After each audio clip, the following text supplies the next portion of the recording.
Hello everybody to a new edition of the bioRN Member session that we are streaming live from the bioRN offices today. My name is Stephanie Füller, I'm the PR manager at bioRN. After an extremely lively and exciting Life Science Week, which presented a considerable range of scientific excellence based here in the ecosystem, we would like to pick up directly with our session today and look at WMT, a startup whose acronym WMT releases the slogan "We make inflammation and cancer therapeutics," and therefore is mirroring a strong expertise in the research and development of small molecule drugs that target new structures and mechanisms of action in cancer and immune cells. At the beginning of the year, the company came up with a great success story when the Swiss foundation Pirocco has participated in the current financing round with a significant stake and thus once again strongly underlined the commitment of WMT's philosophy. We're going to hear later about it. And I'm very pleased to welcome today the two brilliant minds who have made great contributions in the research and development of new therapeutics approaches for over 20 years and then together opened a new chapter of a success story. So great to have you here, Irina Karapica and Klaus Kremoser. Thanks for the invitation. It's a pleasure being here. Wonderful, happy about it. So let's warm up a little before we start with the interview. How would you like to sweeten up the next couple of hours after our interview? You can choose between the bioRN gummy bears and the bioRN M2Ms. Of course, both go with the brand new sunglasses. How can you resist chocolate? It's a must. So the chocolate is for you, Irina? I'll take the gummy bears, just So- because I like the name gummy bears. Let's change that. So, great. Wonderful. So would you share with us your career journey and your motivation working in this field and starting a new career chapter by founding WMT? So who would like to start? Let's continue. Irina? around. Ladies Okay. My name is Irina Karapica. I'm a molecular biologist by training. I came to Heidelberg in 2005 to do my PhD at the European Molecular Biology Laboratory. And there, right after, I got introduced to the world of small molecules and I loved it straight away. And they were doing so many fascinating things, and we also saw some effects in animals. They were stopping tumor proliferation, and then it became very clear that yes, I would like these molecules to become something more than a tool in academia to study how certain processes work. So with this goal in mind, I then was looking for opportunities to bring this research into translational research. And I was alone in the road, and then eventually I met Klaus, who shared the same passion for translational research, and he liked the project. And 4 years ago, the foundation of the new company has started. Yes, indeed. Yeah, my background is, some people know me, but just in a nutshell, I'm a scientist by training, actually, that many people don't want to believe anymore. But yeah, so I'm a scientist by training. I then joined Ernst & Young to get acquainted with the business side of things. Then I was with Line Bioscience. Actually, I was involved in the IPO in 2000 when Line went public. Then I spun out, actually, together with some other people, Phoenix from Line Bioscience. Over 20 years it needed, actually, to make it a success story.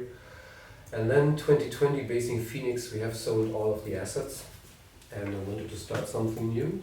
And I was looking around, and I found Irina and George, her colleague, who was also a co-founder, and they told me about their project at EMBL. I thought, that's what you're looking for. And that then became the foundation of WMT. Wonderful. So as a serial entrepreneur, you definitely have, let's name it, a certain feeling for promising research data. And I'm sure there were additional convincing arguments in favor of founding the company. So let's go back into the year 2020. Could you tell us shortly about the story? When was it founded? And what was the mission at that time? Maybe what has changed? What major efforts development of the company you have driven since the foundation? Yeah, so basically it started with a sad event, on my side at least, that was basically that Phoenix has sold all of the assets and we needed to do something new. So the labs were there, some people were left there and so forth, and I wanted to start something new, but of course it also needs a content. And I was really happy to have some connection actually via Frank Gannon to George, and from George then to Irina. This is how we met. And I really liked what they were doing. I thought that is promising because I knew about the quality of Frank and Irina's and George's research they have done, and I thought, okay, that's what you're looking for. There was still a long way to go, but what I really liked is also the entrepreneurial attitude, in particular of Irina, because I think it's just more than a scientist. She had the right attitude. She wants to get things done, and that's what I appreciate. I think it's a prerequisite for starting a company. It's not sufficient just to be a good scientist. Right. Yeah. Great. And you found the perfect match with each other, I suppose. Well, you know later if it's a perfect match. But so far I would say yes. I think that's we are complementing each other, I think, very nicely, and yeah, that works. Wonderful. So WMT researches and develops small molecule drugs that target new structures and mechanisms of action in cancer and immune cells. And the new mechanism leads to the activation of the integrated stress response, which causes cancer cells or activate immune cells to cease their metabolic activity. So, Irina, can you outline a bit more the unique selling point of this innovation in a few words? I think so. We have two of them, and one is really how wonderful and specific our molecules are, the way they work. They work really on a specific way in those cells that are either dividing very quickly or are activated. And they seem to be very sensitive to these molecules. What they do is rather strange and unexpected way. So usually you want to block something or you want to activate something. What we do is combining these two things together.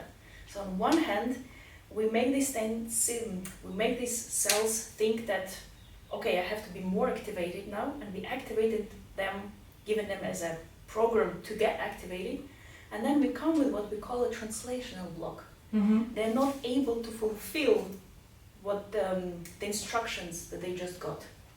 And that's leading them into a translational trap. They want to do something and they can't. And this is rather unique, and we haven't found anything that is doing similar things so far. And that means that we can really apply it in different types of diseases. We studied from cancer, and then it's clear, quickly dividing cells. We see a beautiful efficacy there in cell culture, in several animal models as well. And then we also realized that actually cancer has many things in common with inflammation, with viral infection, because they all use similar mechanism. They need to proliferate, they need to produce more proteins, and then we decided to check how our molecules would behave in inflammation models. And that turned out to be even better than in cancer models, and this is why we're going to pursue this path, developing small molecules in inflammation. Amazing. So let's dig into the beauty of science behind it a bit more. We are looking forward to hearing more about your new mechanism of action to rheumatoid arthritis, in which the active ingredient B306, I learned, which is an inhibitor of the integrated stress response, plays a major role. Would you like to say? In fact, it's not an inhibitor, it's an inducer of the integrated stress response. And I'll make a start, and then you can go into the details because you generate the data. So we started actually with the phenotypic effects. Yeah? So on the macroscopic, on the animal level, we saw, oh, it's surprisingly active. And we found out at some point that indeed they inhibit protein translation, so the cell does not make proteins anymore. But it was kind of surprising because all known inhibitors of protein translation are just simply toxic. Yeah, they kill everything. And that was clearly not the case with our molecules. We saw they are very much depending on the cell proliferation state. And in animals, they just hit the proliferating cells or the activating immune cells. So in other words, tumor cells by and large. And those T cells, B cells, macrophages that get stimulated by antigens or autoantigens. And this was surprising, and we digged into that, and then we found, in fact, what they do is they really work on the ribosome, as it looks like. Mm-hmm. They really decouple the process of RNA induction from the translation side, and they do both because the ribosome senses there's something going wrong, and it activates certain pathways to stimulate inflammation. So this cell is corrupted, probably because it follows viral infection pathways.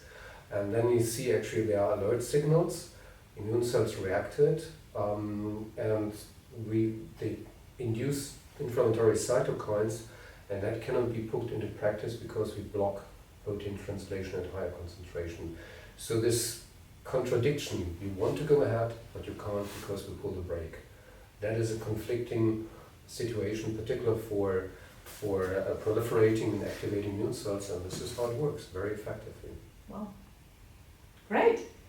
And this is the perfect moment to watch the video and just have a look into the premises and the lab where all the research and innovation is done.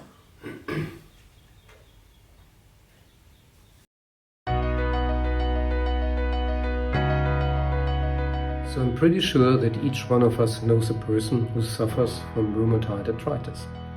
In fact, I know two. The younger one doesn't get the expensive treatments. The health insurance won't pay for it. The older one in fact got the expensive TNF-alpha antibodies, but he also got opportunistic infections. That's why he had to withdraw it and still has no appropriate treatment. So we need to do something on that end. And WMT is doing something. Number one, and that was the hard part, we found a completely new mechanism of action, a way how to address this disease, which is completely out of the box from everything we know so far. And number two, we were able to cast this mechanism into a single small molecule, an organic compound that is easy to make and that is affordable.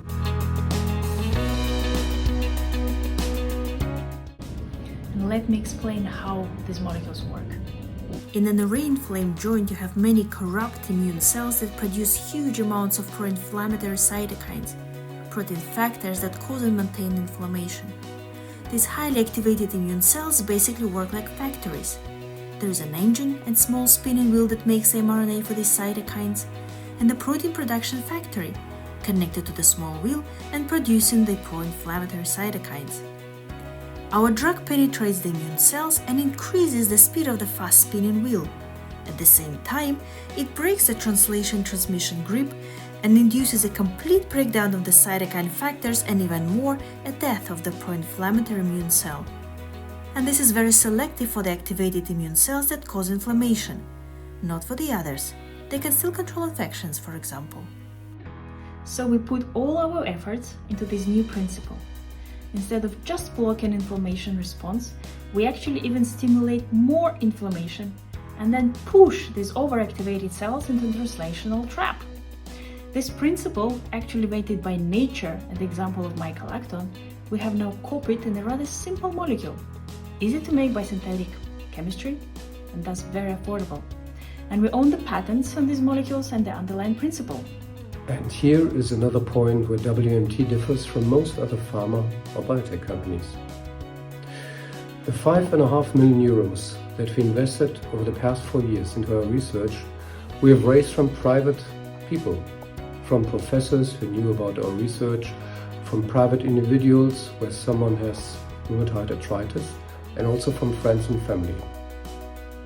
You can also become a shareholder of WMT. Right now, this is unfortunately limited for legal reasons, but you can contact us in case you're really interested. But soon, we plan to list on the stock exchange and to make WMT stocks available to everyone.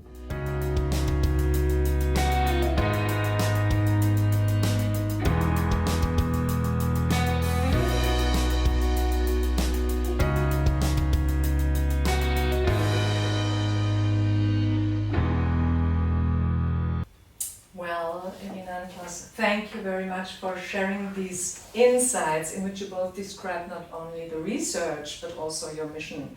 And to everyone taking part today, spread the word that you will soon be able to purchase WMT shares and thus make a contribution to ensuring that this innovation reaches people who urgently need affordable therapies. So before I ask my next question, I would like to invite you, the attendees, to write your questions in the chat, and I will ask them at the end of the interview. So, Irina, how far is your innovation from patients or plus?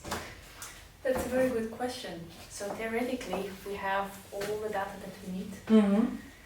We know what steps are missing there, so we have to reach the preclinical and clinical stage. Mm-hmm. And it relies hugely on the financing that we can receive. Mm. And that is why we believe this is a very unique approach that our company is taking. We have the shareholders that are not the usual lot. Mm-hmm. We started actually the company with friends and family circle, so it's a small crowdfunding. It is kind of selected crowdfunding, I would call it.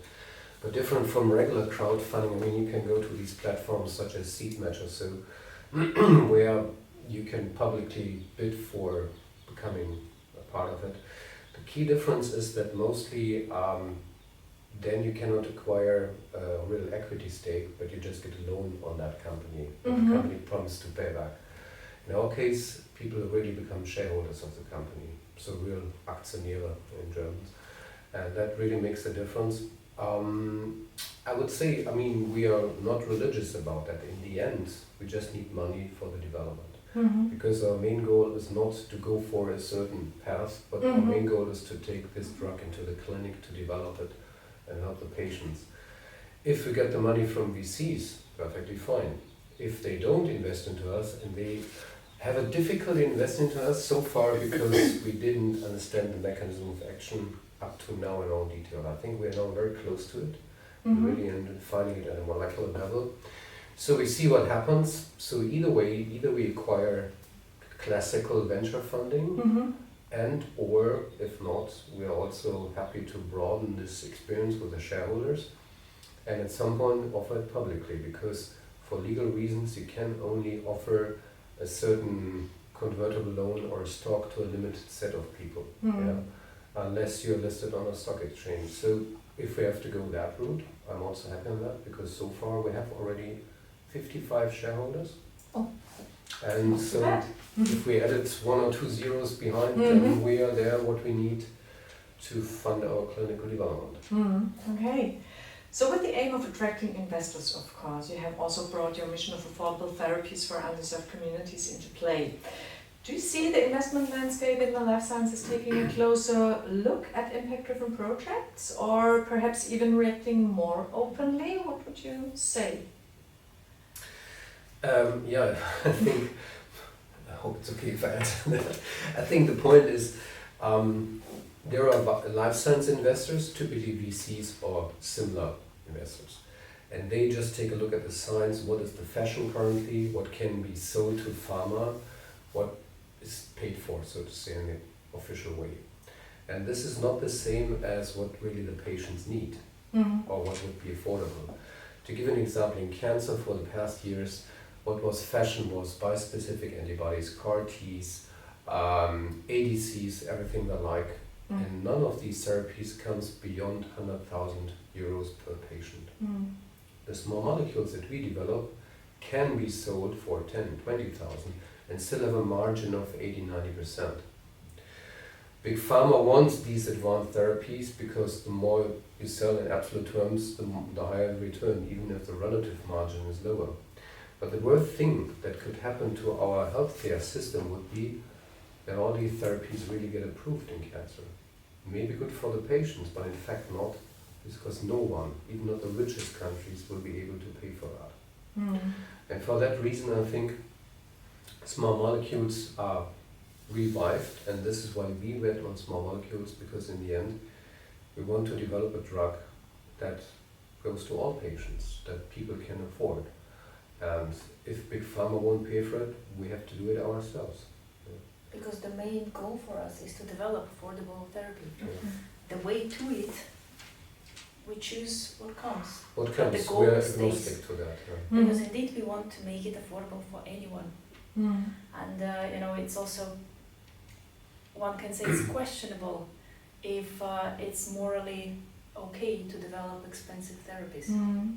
Should we put money into something that is not for everyone afterwards? Good And we question. want to do Yeah. differently. So there are these ESG funds that invest into public companies that follow this, but this is more on paper that they just fulfill certain criteria. We have investors such as Pirocco, you Yeah. mentioned, or FS, Yeah. the investment vehicle from Carmen Ziegel and Frank Schäfer. Mm-hmm. They invest in particular because we have this social, society responsible aspect. And it's not just pretend, because I've seen this with the one company I really admire is Gilead Sciences. I had a major deal with that, being at the time Phoenix. What I really admire with them is they made their HIV drugs and HCV drugs sell very high level in the US, but they just a minor fraction of that, 1/20th, 1/50th of the price in Africa and India.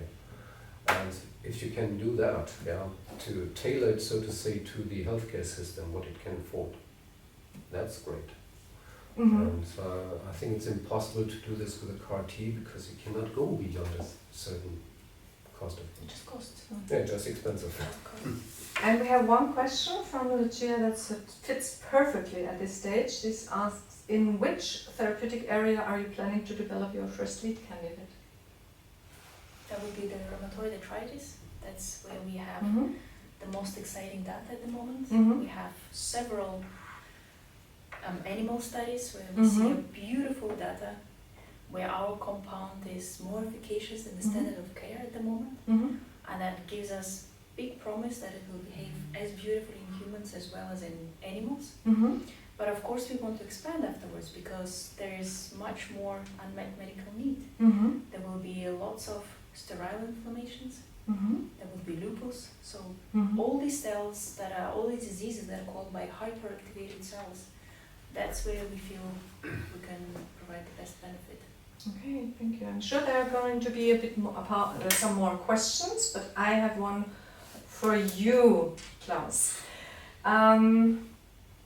What is your aim? Do you want to become a biotech, end up selling a product, or thinking about licensing your technology? Again, I'm completely agnostic on that. And, Okay. I think it makes a lot of sense to license or sell a certain compound at some stage to a big pharma company for further development, if they want to have it, because they have the financial and logistical muscles to develop it in large indications. You named it rheumatoid arthritis, lupus, multiple sclerosis, and the like. If it came to special niche applications at some point, you may be able to develop it on your own. But in the end, I think it just matters that we develop a drug that ends up in the patients. And no matter who does it, if a pharma company is better equipped for that, and I think they are better equipped, then let them do the job. Right. We are strong on the innovation side. Okay. Good. So what has perhaps changed since the early stages when you were a serial entrepreneur? What can we learn from your experience, or what can the audience learn from your experience? Yeah, I don't know. The difference between here and the big motherland of biotech US is there you have a handful of real billionaires who have been successful in biotech. And this is simply not given here because we do everything at smaller scale. Yeah, fine.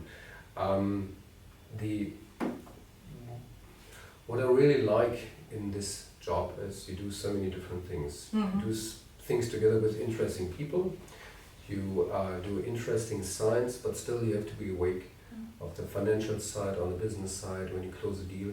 So it goes everything together. It's like being a farmer who grows the seeds, takes it to the market and sells it then finally, like these guys here in the garden in Neuenheimer, they do the same.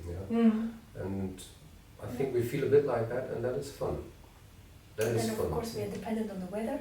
Yes, Okay. the financial climate, Yeah, that's true. Yeah. But in the end we take rain jackets and boots Yep. and we still work. Okay. For the past 4 years, we took the rain jackets quite a while, but we're still there, still dry. And I have another, probably last question from the audience. If not already mentioned, is there any bias for big companies to develop complicated therapies in contrast to small molecules? I'm just wondering because they can also earn money with small molecules, can't they? Well, I guess the truth is there are two key factors. The more acute one was 3 years ago when the IRA, the Inflation Reduction Act from the US, was launched.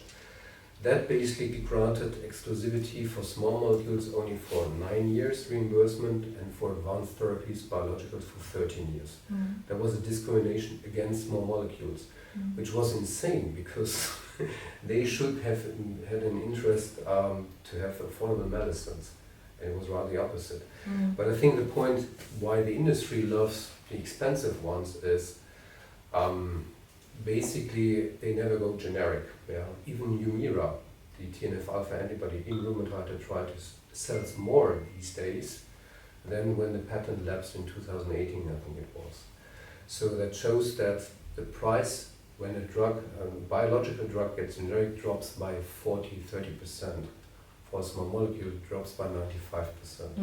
And that's the key reason why the industry loves it. And just in absolute terms, if you sell something for 200K and have the 50% margin, in absolute terms is still more than if you sell something for 20K with a 90% margin. Yeah. These are the reasons. That's the point. Last question, really last one. How patients could get access to these compounds in Germany? How the health insurance companies will be involved there? Yeah, I think if either we or our potential partner in future will make it to the market, it's the normal regulations involving the IQWiC and these delegations that discuss the reimbursement and the pricing. So there's hardly to go for any exemption of the rule. I think the key point is small molecules, by definition, so to say, are cheaper to make cost of goods. A friend of mine actually at Gillard here calculated, just from the simple perspective, how many patients can you treat with 1 million? Dollars, euros, doesn't even matter. For generic Gleevec cancer drug, you can treat roughly 1,500 patients per million. For an antibody, 10. For a CAR-T, 2. And that is the difference actually. You know? And I think that's why we should aim for small molecules. We want to get the medicines get to the patients and not just have the return from the farm. Efficacious and affordable. This is what we aim for. Right. Do you already have a sense of the compounds in safety, tolerability profile? Sure. I mean, we've tested them. The longest was in 28-day studies. The animals tolerated a dose that was at least 3 times higher than the one that we use for therapeutic, at the high end of the therapeutic range. In rheumatoid arthritis, we did a non-GLP small tox study, where again the animals survived a much higher dose than the one that we use. So yes, we can administer them. We have data on the tolerability. The acute toxicity is basically not there. In MTD, we went as high as 250 milligram per kilogram in a single dose. No signs in the animals, which is not to say that this is a sugar pill, but at least we have the profile that it needs to have a chance in clinical development. Great. And if you want to learn more about WMT, you can both meet tonight at the bioRN lounge in the Urban Kitchen, so we'll be there at 7 p.m. today. Great. Thank you both very much for being our guest today at the M2M and for giving us the insights into your company, the technology and also the philosophy, which is convincing from my point of view and which we at bioRN are certainly not alone in hoping will find its way to patients as quickly as possible. So, thank you very much for the interview. For the audience, I would like to mention that this interview will be soon available on our website, and see you back in December with a new M2M edition with Nanobot. I'm sorry, Novalik we had on September. So, thank you very much and bye-bye. See you. See you.